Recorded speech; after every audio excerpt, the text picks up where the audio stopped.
Existe un fenómeno invisible ocurriendo dentro de ti ahora mismo que desafía toda lógica. Tu cuerpo contiene miles de millones de átomos, y en cada uno de ellos está sucediendo algo que según la física clásica sería imposible. Los electrones llevan carga negativa y orbitan un núcleo de carga positiva. Cualquier estudiante sabe que las cargas opuestas se atraen violentamente. Entonces, ¿qué impide ese colapso catastrófico? ¿Por qué toda la materia no implosiona en una fracción de segundo? Cuando los pioneros de la física atómica se enfrentaron a esta cuestión, descubrieron que estaban ante una crisis sin precedentes. Las leyes de la física que funcionaban perfectamente para describir planetas, proyectiles y máquinas simplemente fallaban en el mundo microscópico. Peor aún, según los cálculos clásicos, un electrón perdería toda su energía y caería en el núcleo en menos tiempo de lo que tarda un parpadeo. El universo entero debería ser inestable. La solución de esta paradoja exigió una revolución completa en el pensamiento científico. Los físicos tuvieron que aceptar que la realidad funciona de manera radicalmente diferente en la escala atómica. Partículas que también son ondas, mediciones que alteran lo que está siendo medido, y una incertidumbre fundamental tejida en el propio tejido del cosmos. La respuesta de por qué no desapareces en un colapso atómico está en algunos de los conceptos más extraordinarios jamás descubiertos por la humanidad. Pero vamos a partir del principio. A finales del siglo XIX, los científicos comenzaron a desentrañar la estructura interna de la materia. En 1897, J. J. Thomson descubrió el electrón y propuso un modelo curioso. Imaginó el átomo como una especie de budín, donde las cargas positivas formaban una masa uniforme y los electrones quedaban esparcidos dentro de ella como pasas en un pastel. Era una idea simple e intuitiva, pero había un problema. Este modelo no explicaba varios fenómenos observados en los laboratorios de la época. Fue entonces cuando Ernest Rutherford decidió poner a prueba esta teoría con un experimento revolucionario. En 1911, bombardeó una fina lámina de oro con partículas alfa, que son núcleos de helio cargados positivamente. Si el modelo de Thomson estuviera correcto, estas partículas deberían atravesar el átomo con desviaciones mínimas. Pero lo que sucedió dejó a Rutherford y su equipo absolutamente sorprendidos. La mayoría de las partículas realmente pasó directamente a través de la lámina, pero algunas rebotaron violentamente, como si hubieran chocado contra algo extremadamente denso y compacto. Rutherford se dio cuenta de algo extraordinario. El átomo no era un budín homogéneo, sino un vasto espacio vacío con un núcleo minúsculo e increíblemente denso en el centro. Todo el espacio atómico era prácticamente hueco, con los electrones orbitando a una distancia considerable de ese núcleo central. Imagina ampliar un átomo hasta el tamaño de un estadio de fútbol entero. El núcleo sería tan pequeño como un guisante en el centro del campo. El resto, vacío absoluto. Pero este descubrimiento trajo consigo un problema devastador que amenazaba toda la física clásica. Basándose en su experimento, Rutherford propuso un nuevo modelo atómico. Imaginó los electrones girando alrededor del núcleo como planetas orbitando el Sol. Era una analogía visual poderosa y fácil de comprender. El núcleo atómico concentraba toda la carga positiva y casi toda la masa, mientras los electrones negativos circulaban en órbitas a su alrededor. Parecía perfecto, hasta que los físicos se dieron cuenta de una falla catastrófica en este modelo. El problema estaba en las propias leyes del electromagnetismo que la física clásica había establecido décadas antes. Cualquier partícula cargada que se mueve en trayectoria curva, como un círculo, está constantemente acelerando. Y según las ecuaciones de Maxwell, toda carga eléctrica acelerada debe emitir radiación electromagnética. Esto significa que el electrón, al girar alrededor del núcleo, debería estar perdiendo energía continuamente en forma de ondas electromagnéticas. Haciendo los cálculos, los físicos llegaron a una conclusión aterradora. Un electrón orbitando un núcleo atómico perdería toda su energía en una fracción minúscula de segundo. Entraría en espiral rápidamente hacia el núcleo y colapsaría sobre él en menos de una billonésima de segundo. Todos los átomos del universo deberían ser inestables y autodestruirse casi instantáneamente. Pero esto claramente no sucede, porque tú estás aquí, vivo, y el mundo a tu alrededor continúa existiendo. Algo estaba profundamente equivocado con nuestra comprensión de la física atómica. En 1913, un joven físico danés llamado Niels Bohr tuvo una idea audaz que lo cambiaría todo. Propuso que las leyes de la física clásica simplemente no se aplicaban al mundo atómico. Bohr introdujo un concepto revolucionario. Los electrones solo podrían ocupar órbitas específicas y bien definidas alrededor del núcleo. No cualquier órbita, sino solo ciertas órbitas permitidas, como peldaños de una escalera, donde no puedes quedarte entre los peldaños. Bohr estableció una regla matemática precisa para estas órbitas cuantizadas. El momento angular del electrón debería ser un múltiplo entero de una constante fundamental de la naturaleza, la constante de Planck. Esta regla significaba que un electrón podría estar en la primera órbita, en la segunda, en la tercera, pero nunca en posiciones intermedias. Y aquí venía la parte genial. Mientras el electrón permaneciera en una de estas órbitas permitidas, no emitiría radiación alguna. Era como si las leyes del electromagnetismo quedaran suspendidas dentro del átomo. La radiación solo sería emitida cuando el electrón saltara de una órbita a otra de menor energía. Estos saltos cuánticos liberaban fotones con energías específicas, explicando perfectamente los patrones de luz que los átomos emitían cuando se calentaban. El modelo de Bohr funcionaba magníficamente para el átomo de hidrógeno y resolvió el problema de la estabilidad atómica. Pero había una cuestión incómoda que Bohr no podía responder. ¿Por qué solo ciertas órbitas eran permitidas? Simplemente impuso esta regla sin una justificación profunda. Y esto incomodaba a muchos físicos. Una década después del modelo de Bohr, un físico francés llamado Louis de Broglie tuvo una intuición brillante. Estaba pensando sobre la naturaleza de la luz, que ya había sido demostrada como teniendo propiedades tanto de onda como de partícula. De Broglie se preguntó, si la luz puede comportarse como partícula, ¿por qué las partículas no podrían comportarse como ondas? En 1923, propuso que el electrón, a pesar de ser una partícula, también poseía una onda asociada a él. Esta idea de la dualidad onda-partícula parecía absurda a primera vista. ¿Cómo podría algo ser una partícula sólida y una onda al mismo tiempo? Pero de Broglie mostró que esta propiedad ondulatoria del electrón explicaba naturalmente las órbitas cuantizadas de Bohr.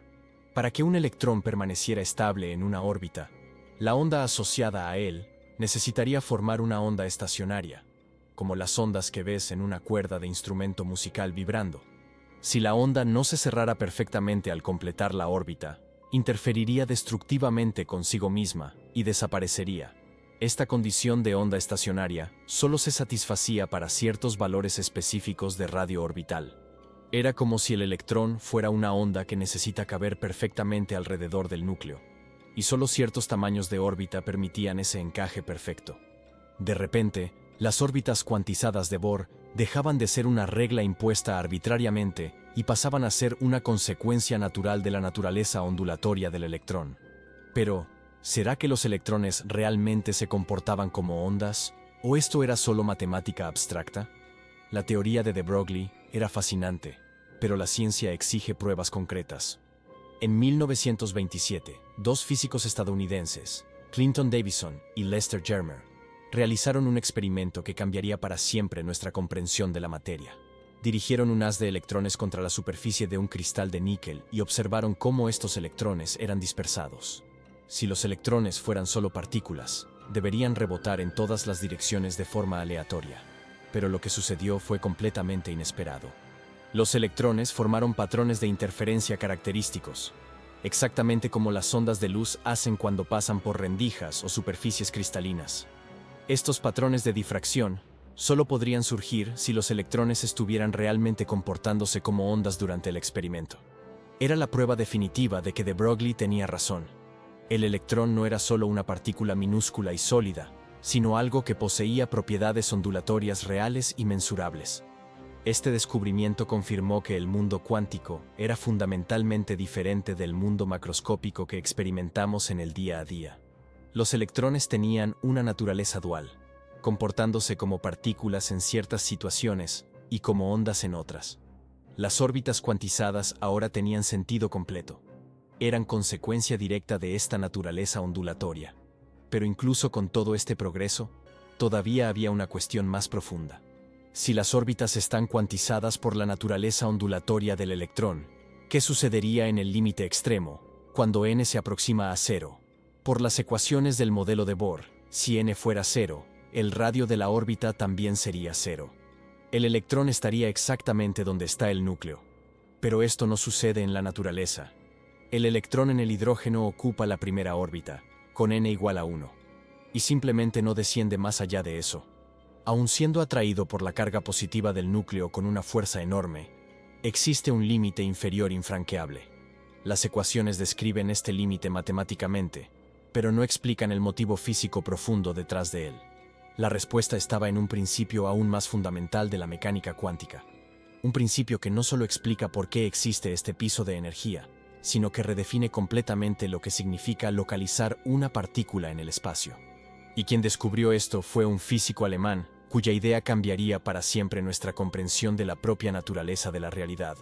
En 1927, Werner Heisenberg descubrió algo que sacudió los cimientos de la física. Demostró que existe un límite fundamental para cuánto podemos saber sobre ciertas propiedades de una partícula simultáneamente. Específicamente, cuanto más precisamente conoces la posición de un electrón, menos puedes saber sobre su momento, y viceversa. Esto no es una limitación tecnológica de nuestros instrumentos de medición. Es una propiedad intrínseca de la naturaleza cuántica de la realidad. El principio de incertidumbre de Heisenberg establece que el producto de las incertidumbres en la posición y en el momento nunca puede ser menor que la constante de Planck, dividida por 4pi. Ahora imagina qué sucedería si el electrón cayera en el núcleo atómico. Su posición sería conocida con altísima precisión, confinada a un espacio minúsculo. Pero si la incertidumbre en la posición es muy pequeña, la incertidumbre en el momento necesita ser enorme para satisfacer el principio de Heisenberg. Una gran incertidumbre en el momento significa que el electrón tendría valores posibles de momento extremadamente altos, y momento alto significa energía cinética altísima. Entonces, si intentas confinar el electrón muy cerca del núcleo, la energía de él se dispara a valores astronómicos. Existe un punto de equilibrio donde la energía total del sistema se minimiza, y ese punto determina el tamaño del estado fundamental del átomo. El electrón no puede caer en el núcleo porque eso violaría el principio de incertidumbre de Heisenberg y requeriría una energía prohibitivamente alta. La mecánica cuántica nos forzó a abandonar completamente la imagen de electrones como pequeñas bolas girando en órbitas bien definidas.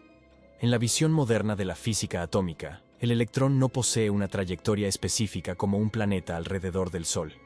En su lugar, existe como una nube de probabilidad alrededor del núcleo atómico. Esta nube electrónica representa todas las posiciones posibles donde el electrón puede ser encontrado si intentas medirlo. La densidad de esta nube en cada punto indica la probabilidad de encontrar el electrón allí. En algunas regiones la nube es más densa, significando mayor probabilidad. En otras, es más tenue. Pero el electrón no está realmente en un lugar específico hasta que hagas una medición. Antes de eso, existe en una superposición de todos los estados posibles simultáneamente. Esta idea es tan extraña que hasta Einstein tenía dificultad en aceptarla, pero experimento tras experimento confirmó que es exactamente así como funciona el mundo cuántico. La forma de estas nubes electrónicas está determinada por las soluciones de la ecuación de Schrödinger, que describe cómo las ondas de probabilidad evolucionan en el tiempo. Para el estado fundamental del hidrógeno, la nube es esférica y centrada en el núcleo, pero nunca colapsa sobre él. La probabilidad de encontrar el electrón exactamente en el centro es prácticamente cero. El principio de incertidumbre, la naturaleza ondulatoria del electrón y las leyes de la mecánica cuántica conspiran juntos para mantener el átomo estable e impedir el colapso de la materia. La pregunta sobre por qué los electrones permanecen estables alrededor del núcleo nos llevó a un viaje fascinante a través de la física cuántica. La respuesta no puede ser encontrada observando el mundo a nuestro alrededor, donde los objetos siguen trayectorias predecibles y ocupan posiciones definidas. En el reino atómico, las reglas cambian completamente. Los electrones no son pequeñas esferas girando en círculos, sino entidades que desafían nuestra intuición cotidiana.